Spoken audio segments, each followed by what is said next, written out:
एक समय की बात है। गोगापुर नामक गांव में सूरज नाम का एक लड़का रहता था। वो 7 वर्ष का ही था तभी उसके माँ बाप दोनों की ही मौत हो जाती है। अपने माता पिता की मौत की वजह से सूरज काफी उदास रहने लगा था। उसका ना तो कोई सगा संबंधी था ना ही कोई रिश्तेदार। वो बिल्कुल अकेला सा ही पड़ गया था। एक दिन की बात है। सूरज का मन बड़ा ही उदास था। तो वो जंगल की तरफ निकल गया और एक पेड़ के नीचे पत्थर पर बैठकर अपने माता पिता को याद करने लगा। माँ, पिताजी, आप मुझे छोड़कर क्यों चले गए? मेरा यहाँ कोई भी नहीं है। मेरा बिल्कुल भी मन नहीं लगता। मुझे भी अपने पास बुला लो। वो बैठा रो ही रहा होता है तभी उसके पास अचानक से एक हाथी आकर गिर पड़ा। अरे, इस हाथी को क्या हुआ? और ये इस तरह गिर क्यों गया? तभी सूरज की नजर हाथी के पैर पर पड़ी। ओहो, इसके पैर में तो कील गड़ी हुई है, तभी ये चिंघाड़ रहा है। हाथी जोर जोर से चिंघाड़ रहा था। उसका दर्द के मारे रो रो कर बुरा हाल हो रहा था। तो सूरज उसके पैर से कील खींचकर निकाल देता है। कील निकलने के साथ ही हाथी का चिंघाड़ना बंद हो जाता है और वो सूरज को अपनी सूंड से बहुत प्यार करता है। हाथी राजा, अब आपके पैर का दर्द कैसा है? हाथी सूंड उठाता है और वो उसको अपनी सूंड से उठाकर अपनी पीठ पर बिठा लेता है। अरे हाथी राजा, मुझे कहाँ लेकर जा रहे हो? हाथी सूरज को पूरा जंगल घुमा रहा होता है। तभी वहाँ पर जंगल के और भी जानवर आ जाते हैं। उनमें एक भालू भी होता है और इस तरह हाथी और भालू सूरज के बहुत अच्छे दोस्त बन जाते हैं। सूरज हाथी को राजा और भालू को मोती कहकर बुलाता है। राजा और मोती, बहुत देर हो चुकी है, अब मैं घर चलता हूँ। ये कहकर सूरज राजा और मोती से विदा लेता है और अपने घर चला जाता है। एक दिन की बात है। सूरज को बड़े जोरों की भूख लगी थी पर उसके पास खाने को कुछ भी नहीं था। तो वो अपने पास वाले दादा से कहता है। दादा, बड़ी भूख लगी है, कुछ खाने को दो ना। खाना तो मैं तुझे दे दूंगा, पर तू मेरा एक काम करेगा। हाँ दादा, आप जो कहोगे करूंगा। दादा सूरज को खाना देता है। पहले तू खाना खा ले, फिर काम करना। सूरज खाना खा लेता है और दादा से काम पूछता है। दादा सूरज को जंगल से लकड़ियां लाने को कहता है। सूरज जंगल में लकड़ियां लेने चला जाता है तो वहाँ उसे उसका दोस्त राजा और मोती मिलते हैं। अरे राजा और मोती, तुम यहाँ कैसे? हाथी सूरज को प्यार करता है और अपनी सूंड से उठाकर पीठ पर बिठा लेता है और उसे जंगल में घुमाने लगता है। मोती भी सूरज के साथ साथ चलने। मुझे दादा के लिए लकड़ियाँ लेकर जानी है। हाथी सूंड उठाकर पेड़ से मिनटों में लकड़ियां तोड़ देता है और हाथी सूरज को पेड़ से फल तोड़ कर देता है। सूरज फल पाकर बड़ा खुश होता है और वो फल हाथी को भी खिलाता है और वो राजा और मोती से विदा लेता है। राजा और मोती, शाम हो चुकी है, अब मुझे घर जाने दो, मैं कल फिर आऊंगा। इस तरह सूरज के हाथी और मोती दोनों अच्छे दोस्त बन जाते हैं। राजा और मोती सूरज को उसके घर लकड़ियों के साथ छोड़ देते हैं। तभी सूरज राजा और मोती से कहता है। राजा और मोती, इससे पहले तुम्हें कोई देख ले, तुम यहाँ से चले जाओ। राजा और मोती सूरज को छोड़कर जंगल की तरफ चले जाते हैं। तभी एक आदमी सूरज को हाथी और भालू के साथ देखकर चौंक जाता है। बाप रे बाप, ये हाथी यहाँ गांव में कैसे आ गया? और फिर वो आदमी गांव में जाकर सरपंच को बताता है। ये बात चारों तरफ आग की तरफ फैल जाती है और धीरे धीरे ये बात सूरज के कानों तक पहुंच जाती है। तभी गांव के आदमी और सरपंच सूरज के घर बात करने आते हैं। सूरज, मैं ये क्या सुन रहा हूँ? सरपंच जी, क्या हुआ? मैंने तो कुछ भी नहीं किया। क्या तुम गांव में हाथी लेकर नहीं आते हो? सरपंच जी, हाथी मेरा दोस्त है और वो बहुत ही समझदार है, वो किसी को कुछ नहीं कहेगा।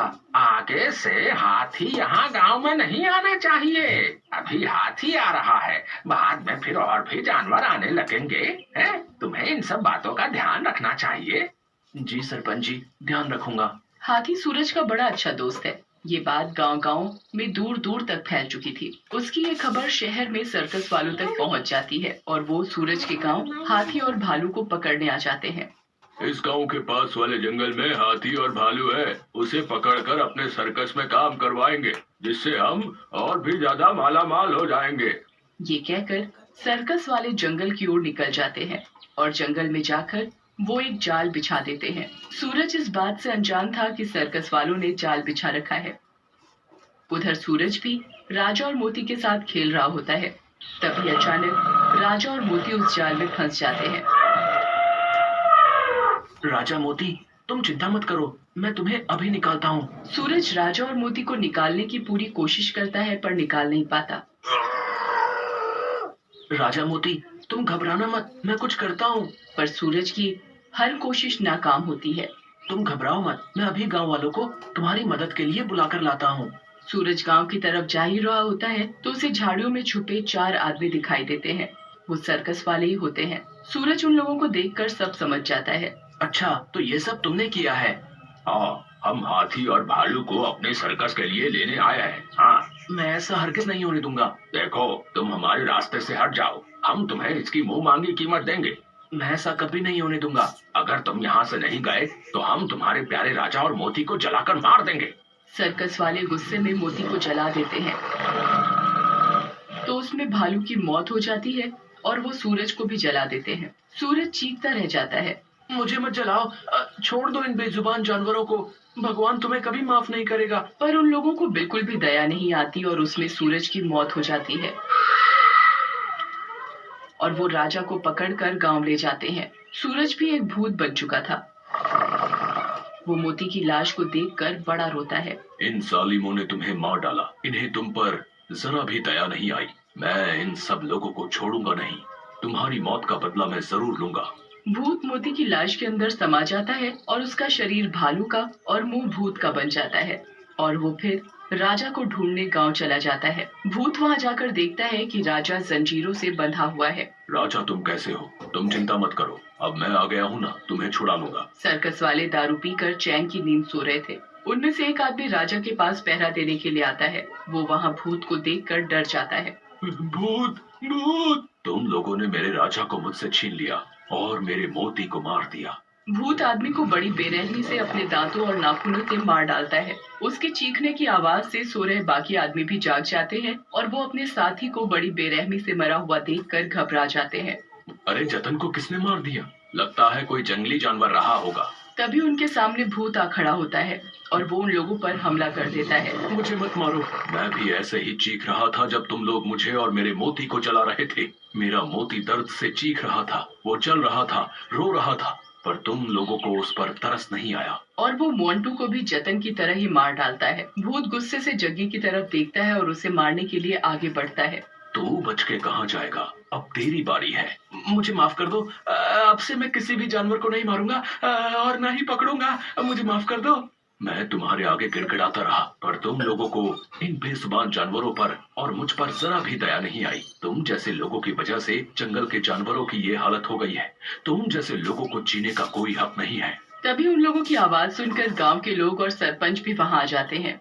जग्गी सरपंच और गांव वालों से कहता है, मुझे बचा लो सरपंच जी, ये भूत मुझे मार डालेगा। इसने मोंटू और जतन को भी मार डाला। ए भूत, छोड़ दे इसे। तू उसे क्यों मारना चाहता है?